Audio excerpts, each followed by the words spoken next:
सूरजपुर गांव, जहां कभी हरियाली थी, अब सिर्फ सूखी जमीन और टूटे हुए सपने थे।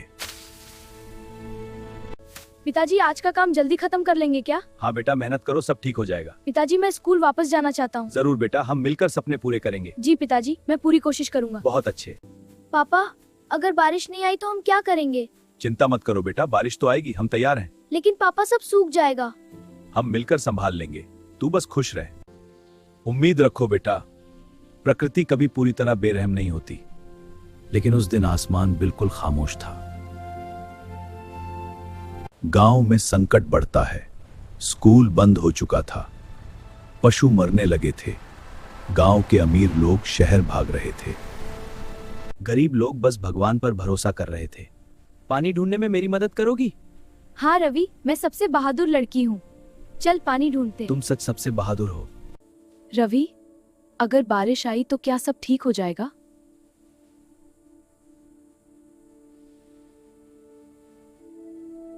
बारिश के कारण बच्चे नाचने लगे, लोग बाल्टियों में पानी भरने लगे, किसान रोते हुए आसमान को धन्यवाद देने लगे।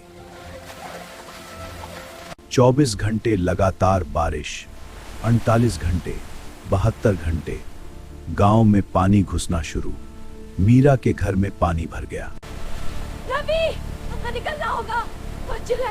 ये अपने परिवार को इकट्ठा किया, लेकिन अब रास्ते गायब हो चुके थे। अब सूरजपुर एक गांव नहीं, एक डूबता हुआ शहर बन चुका था। घर बह रहे थे, लोग छतों पर फंसे थे, जानवर पानी में बह रहे थे।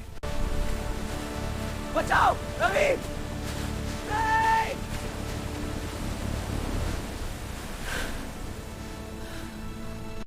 डरने का समय नहीं था, हमें लोगों को बचाना होगा।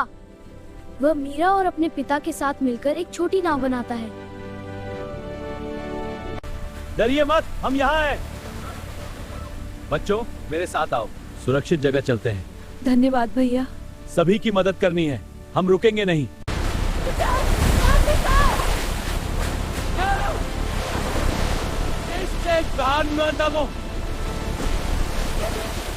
जब सबको लगा कि अब हालात और खराब नहीं हो सकते, एक भयानक तूफान सयुकाता है। हाँ, शिकारी रफ्तार से किलोमीटर है। स्कूल जहां लोग शरण लिए थे भी टूटने लगता है। सब लोग पीछे की तरफ चलो, जल्दी!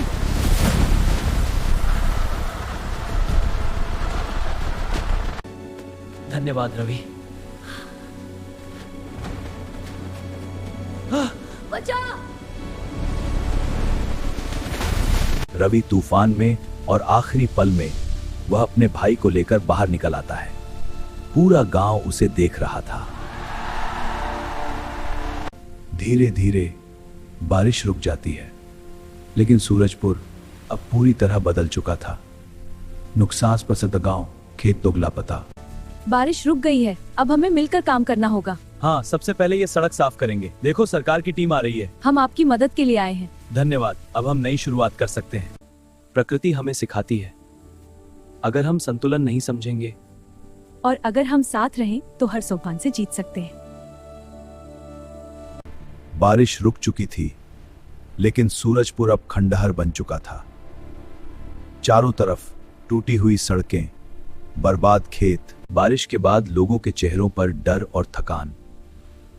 रवि अब सिर्फ एक लड़का नहीं रहा था। मुझे सारे गांव की आवाज सुनाई देती है। बारिश के बाद सरकार की टीम आती है, राहत सामग्री बांटी जाती है, लेकिन एक बड़ी समस्या सामने आती है। ऊपर पहाड़ों में बना डैम टूटने के कगार पर है और डैम की दीवार में दरार आ गई है। अगर पानी का दबाव बढ़ा तो सब खत्म हो जाएगा।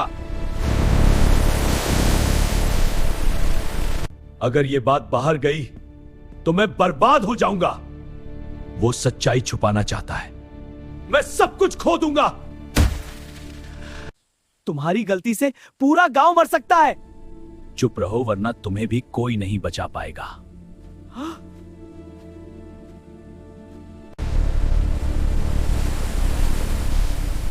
हमारे पास सिर्फ 6 घंटे हैं। मेरी योजना तैयार है। ठीक है, रिस्क लेता हूं। डैम के इस हिस्से को तोड़ता हूं ताकि पूरा ना टूटे तरीके से। कत्तों में निकलना है। बस हो गया। पानी कंट्रोल में है। जल्दी चलो, बारिश और तेज हो रही है। हाँ, रास्ता बहुत फिसल भरा है। रुको, तुम लोग आगे देखो। विक्रम, तुम यहाँ क्या रोकने आए हो? लेकिन हमें जाना होगा। आज सच्चाई जीतेगी। आज सच्चाई जीतेगी। रवि डैम के कमजोर हिस्से पर पहुंचता है। वहां विस्फोट लगाना था। टाइमर चालू होता है। 5 मिनट। पानी तेजी से बढ़ रहा था। बारिश में विस्फोट से पहले ही डैम में दरार और बढ़ जाती है। अब पूरा डैम कभी भी टूट सकता है। रवि, अगर बारिश में डैम के पास वो रुका तो सब मरेंगे। अगर वो गया तो शायद वो खुद बच ना पाए। मैं ये करूंगा। नहीं रवि, तुम नहीं जाओगे। अगर मैं नहीं तो कौन?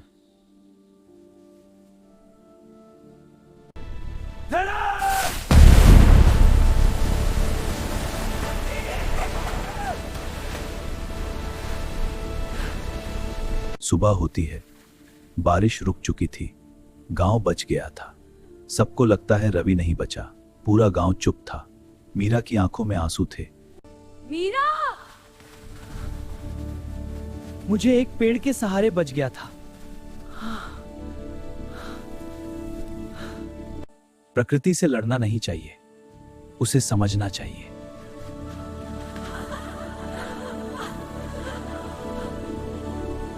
गांव फिर से बनता है। लोग मिलकर काम करते हैं। डैम सही तरीके से बनाया जाता है और सूरजपुर फिर से एक खुशहाल गांव बन जाता है।